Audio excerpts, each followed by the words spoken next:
Welcome to Purpose for Life podcast. I am your host, Suzanne Roberts, author of It's Deeper Than That and founder of The Great Reconnection. I am so excited, listeners, for you to get to listen to Lachandra Baker.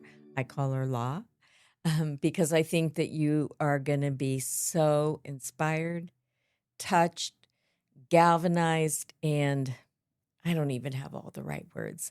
So thank you so much for being here. So Thank you. grateful. Thank you for the invitation. I'm grateful and I am following in the footsteps of some amazing interviewees that you've had. So I'm very honored. Thank you so much. Thank you. Would you be willing to give us a little bit of your family's history? Yes, I am the daughter of Joyce and the granddaughter of Millie. And my maternal matriarch, Millie, was one of the joint parents that I had. My mom and dad divorced when I was 2, so we moved into the house with my grandmother, and she helped raise us as my mom works outside of the home. So my grandmother, we grew up in southeast Georgia, so a very small little town called Sylvania, Georgia, in the southeastern part of the state. And my grandmother, was born in Port Royal, South Carolina in 1914. So for people who are not familiar with Port Royal, it was one of the main hubs that the transatlantic slave trade came in to the United States. And so my grandmother, we're very sure, was a part of her family, was a part of that embarking. And we don't unfortunately have a whole lot of records because they didn't take a whole lot of records for Right. Black people back in that day. So a lot of the things that we know is from an oral tradition that people have passed on stories to us. So being born in 1914, you can imagine what this country was like Mm-hmm. for Black people. Even though they were not enslaved anymore, there was still the Jim Crow era. And the era of Jim Crow, for a lot of people, think it was a long, long time ago, and it really wasn't. In 1917, when my grandma was 3 years old, her mother and a friend was murdered by the Ku Klux Klan merely for being Black. So that left my grandmother motherless, and her father was not in the picture. And so she became orphaned. And she had to go live with distant relatives who were not as loving as a mother could and should be. And for those folks who understand around colorism, my grandmother was a darker skinned Black woman, and the family that she went to live with were lighter skinned. And so, if you imagine the story of Cinderella, it was very much like that. My grandmother was the person doing all the work and the chores that nobody wanted to do, and treated very differently than the other siblings in the house because of her color. And it was hard. It was very, very hard for my grandmother. She didn't feel as loved as she could have been, and it was hard growing up. And for her to leave that, she left at a young age, probably in her 16-ish, and married, unfortunately, an abusive man. And he ended up, after they had 6 kids together, left her. They didn't get divorced, but he left her and went to Florida to be a longshoreman. And that's where he spent the rest of his life. She never saw him again. And it was a very difficult time if you imagine being a single Black woman in Jim Crow era South trying to Right. raise children. So it was very difficult, and my grandmother only had a education up to the 6th grade because she had to go out and work in cotton fields. And so she was very street smart. I'm telling you, there's no college degree that will make anybody smarter than my grandmother. My grandmother was a very whip smart person. And I learned everything from all that I am as a person, as a leader, as a woman, as a mother from my grandmother. My mother was the first person in our family to actually go to college. And that put us on a trajectory that my sister and I got that privilege to go to college. And then my youngest baby got to go to college while in high school, graduated college before high school, and then graduated with a bachelor's degree, both summa cum laude and now debt free. And so that was a legacy that was started a very long time ago with my grandmother, who always said that education is so important because once you get an education, no one can take that from you. And so we took it very seriously. And that was something that has shaped my whole life. I have a bachelor's and a master's degree and several certifications. I always say one day I will get my PhD, not because I need to prove it to anyone, but because I want to complete that as a part of my grandmother's legacy, Oh, something that I would do in her honor. oh, Mhm. I love that. I've heard this story before. It always takes my breath away a little bit, and is it's hard to hear that your great grandmother was killed by the Ku Klux Klan and that your grandmother was orphaned, and I know what a major force she was in your life. And then I look at the pivoting and the trajectory and the resilience and the come up and some all in a short span of time, everything you've become. And I know your child, who is magnificent. Like, just look at all you all have harvested through great hardships and oppression and cruelty. And yet Yeah. look at the beauty and grace and the power. And I just want everyone to drink that in for just a moment here. Really. I always want you to write a book. It's so rich in story, and and it needs to be an oral tradition that we keep hearing these stories and not think that, oh, that was a long time ago. That was Yeah. not a long time ago. It And really, really we're wasn't. living on the heels of it, so, Yeah. and Absolutely. I have seen you in different positions, and I have seen you lead, and I have seen you be a magnificent leader, and not everybody appreciate your leadership, or No. appreciate you as a Black woman leading, So let's talk a little bit about your excellence as a leader, some of the challenges that you've had as a Black woman leader, and then how you ended up going out on your own. I will have to say, when I first started college and even when I first graduated college, I never thought the corporate space was someplace I was going to be. I thought, oh my gosh, corporate, that's like jail. Oh, I don't want to do that. That's like, a life sentence I don't want. And it's so funny. I felt that way then as a 20-something-year-old. And now as a 52-year-old, I still feel that way. So I'm actually kind of glad that things were exactly how I expected them to be so that I could make my way out. When I got into Wait, corporate, can we just pause for oh, just a second? I love that you just said that. And I want our listeners to hear that. I'm glad I knew so I could find a way to get out. Like, I mean, I think yeah, that's not exactly what you said, but everybody listened to that. That's yeah. powerful. I'm going to give the mic back to you, but I'm like, that was a powerful statement. Let's not walk past that one. Okay, go Yes, on. yes, okay. Yeah. I love that you do that for me, Suzanne, because some things I just feel like I've lived them and I said them, but sometimes I forget to take a pause sometimes because it is rich and it is deep and it's layered. And so sometimes I skip over things or I just kind of fly through them and people are processing. And Right. so thank you for always kind of slowing me down a little bit to make sure that people can hear what I'm saying and absorb it as well. So I really Thank you. appreciate that Thanks. about you. You're welcome. Yeah, it was so hard because I have always been, I would say, a very authentic person. Hmm. I've always kind of had, certain quirkiness about me. I always tell people, I say, I'm a strange bird. If, you can fly with me, you can fly away from me, and it's okay. But I like my quirkiness. I like my sense of humor. I like that I have a childlike heart all the time, and I want to always find the joy in life. Even right now, I wear these sparkly shoes and some of them that light up because it is that inner child in me that I always want to keep alive. Because sometimes when you become adults, people try to take that from you, that creativity, that inquisitive nature, that curiosity, and Yes. that's something I always want to hold on to. So, being in corporate spaces, I was kind of always told I was too much.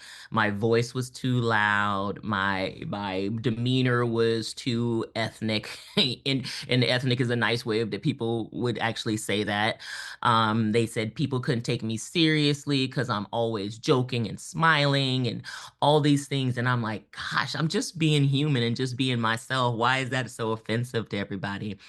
But what I was learning is that there was a traditional way that people accepted leadership, and it was from older white men.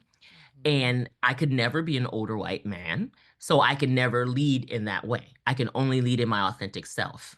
And time after time, in position after position, in company after company, I kept being told that wasn't enough, that I was not enough. And so it starts to wear on your psyche, even if you are a confident person, even if you are a self assured person, the more you hear that you're not what people want or need, the more you're passed over for promotions, the more you're overlooked for your contributions, it starts to tear away at you. It starts to tear away at your confidence. It tears away at your spirit.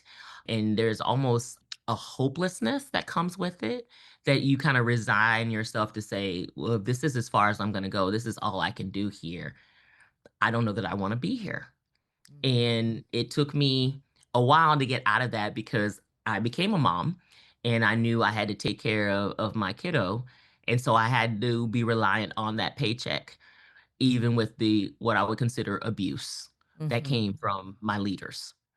And so when my youngest was getting closer to being an adult, I talked to my husband and I said, "I want to bet on myself because the way this Oh. is working is not working."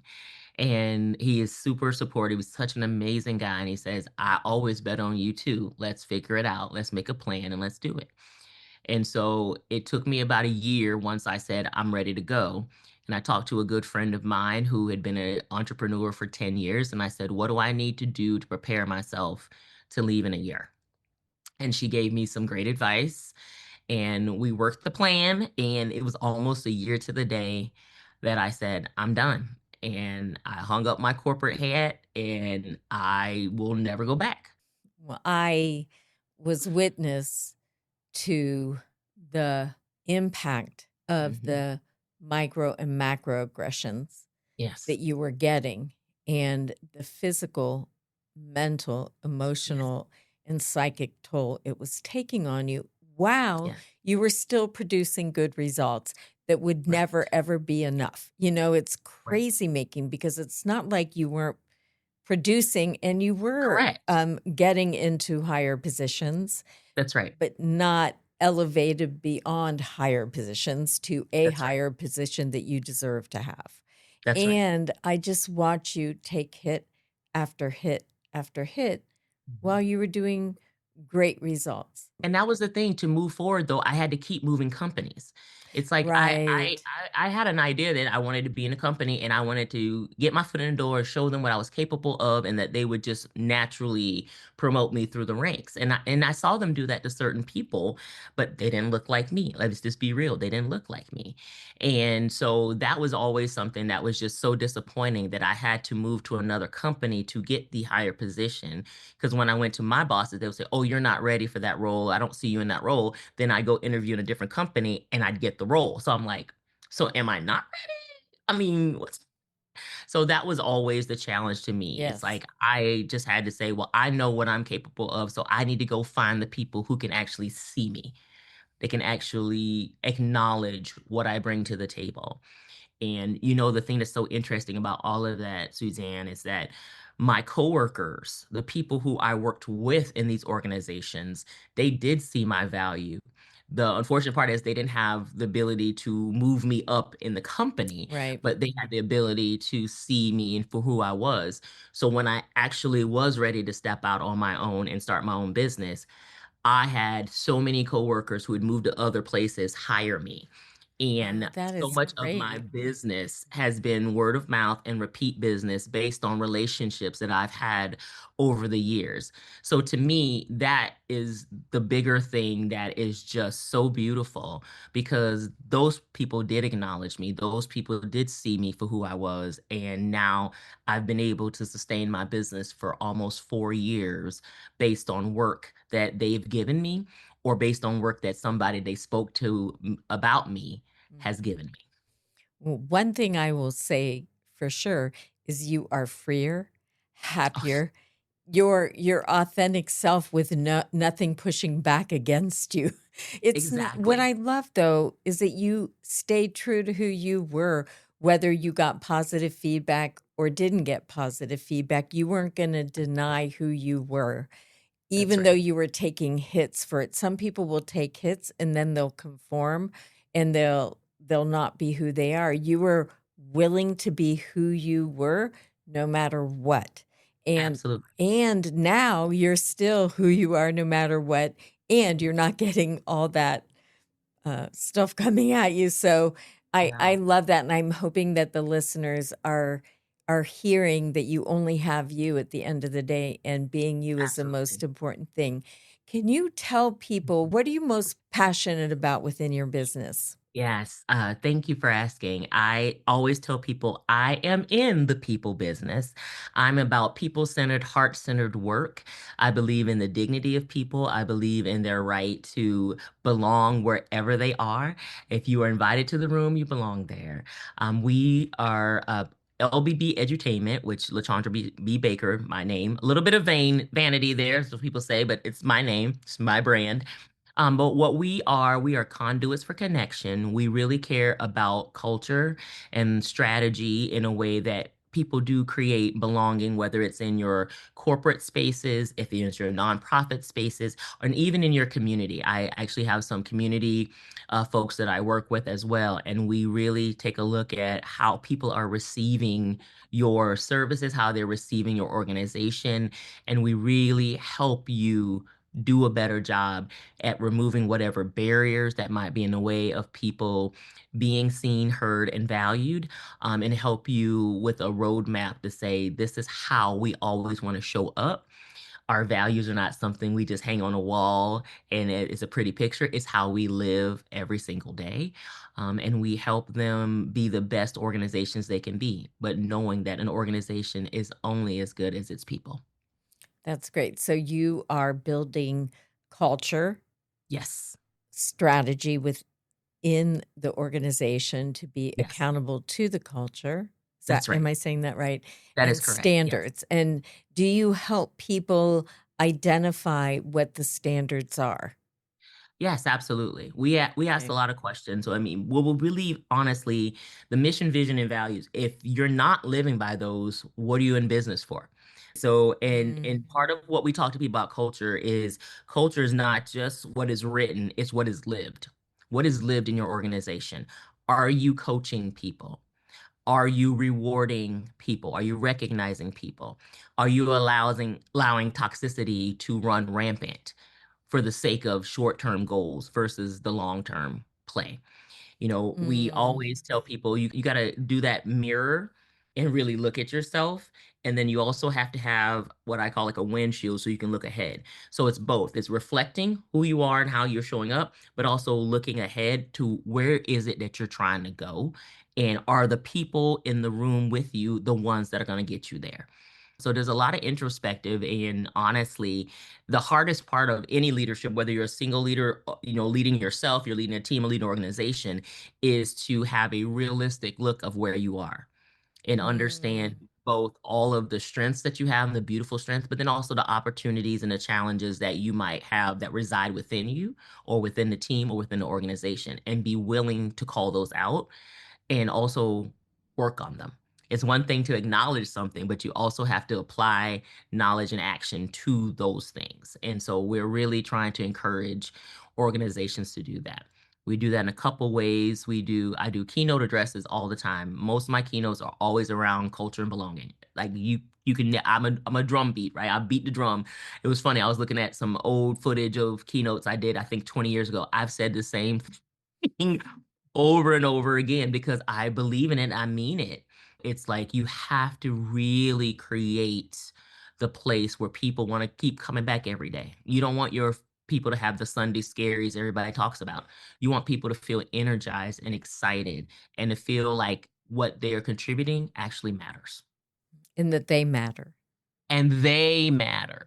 Exactly. The being, right? What my favorite saying is, we're human beings, not human doings. The being is what the value is. The doing is just the extra. But we got to see each other as who we are, not just what we do. And do you help people look at ways, habits they have of preferences or excluding? Or I know when I do work on myself, because I'm Mhm. very racially focused. That's something I put Mhm. a lot of time and energy in. I will forget neurodivergence, or I will forget Mhm. um, physical ability. And sometimes I might say, everybody stand, or, like I lose Mhm. touch. Do you help people see where they might be excluding or overlooking talent or? Absolutely. And and I love that, and thank you for mentioning those other things. I'm a neurodiverse person and also have mobility challenges. I have lupus as a chronic illness, and there's days when inflammation is in my body that makes it very difficult to move. And I do a lot of facilitated workshops, so sometimes I'm standing for 4 to 8 hours a day depending on how long the facilitation is. And by the time I get home, when I tell you my body settles and it is painful, it is really, really painful. And so that invisible pain is something I've learned how to manage and hide more than just talk about it. But it's Mm, something that I know a lot of people really feel and dealing with every day. And so that's something leaders need to pay attention to. Just because somebody may not be walking with a crutch or with an assisted device doesn't mean they're not having challenges with mobility. And right, when you think about neurodiversity, whether it's ADHD, autism, dyslexia, etc., you need to make sure that there's not just any one way for somebody to learn, not just any one way for somebody to participate, and not just one way for people to be successful. And right. so I'm really trying to help people open their Love that. minds to those things, but also know that any decision you make about anyone, they need to be included in it. Because people don't want things done to them, they want things done with them. Wait, will you So slow you down want just a little bit, because it's sorry. I haven't heard, no, you don't have to apologize, but I haven't heard anyone say that before.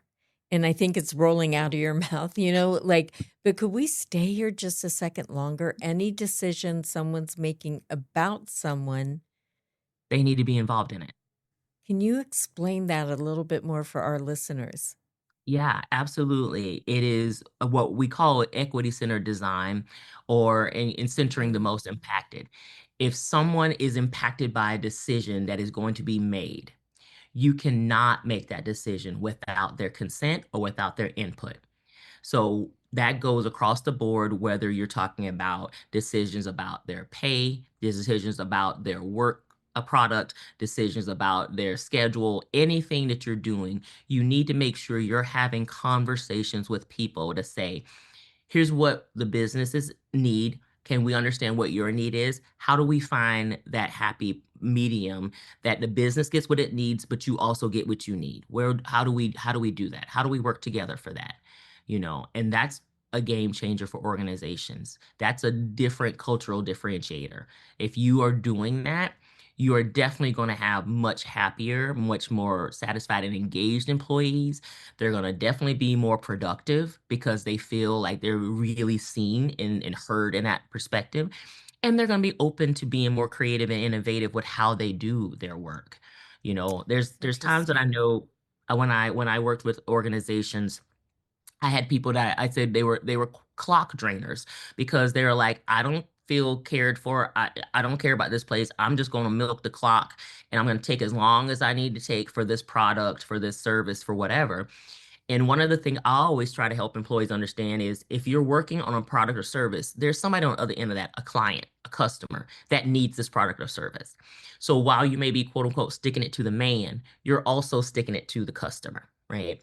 So instead of being what I would consider passive aggressive and just doing that, I say come and use your authentic voice, be assertive while being respectful. I don't think anyone has to be disrespectful in their being assertive, but say, hey, can I talk to you about what's happening here? It's not working for me. I don't feel like I can give my best quality work here.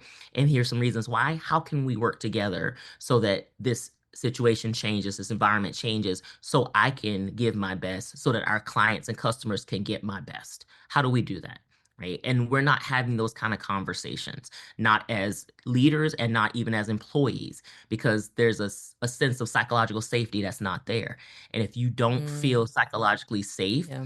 to say the hard thing, then that's when things are going to go undercover, things are going to get missed, things are honestly sometimes deliberately going to be sabotaged and tore down. And at the end result for a business, the customer or the client is the one who eventually suffers. I think you're saying a lot of powerful things. And how do you get top leadership bought in Yes. such a way that they're willing to listen? I Yes. know a manager at Trader Joe's, and she gets feedback from the people that report to her every day. Yes. Yes. And And you but should. they train their managers to understand why that's important so that Yes. everybody can do better. But I think sometimes when people are in a higher position, Yes. they feel like it's beneath them to do Yes. that. Like they have a Absolutely. position of power, or that there's a hierarchy here, and you're saying to co-create that there will Yes. be more engagement, more Yes. contribution. Yes. And the thing is I think you can tell me if I'm hearing this well, that Mhm. there is so much knowledge in human beings, no matter what level you're at, and you may Absolutely. not be tapping into the knowledge that's right there. And 100%. I remember I was interviewing people. I was going to write this book, Timely Relevant Feedback, and I got to interview people from all over the world. And I was interviewing this one man who was very senior at Wall Street.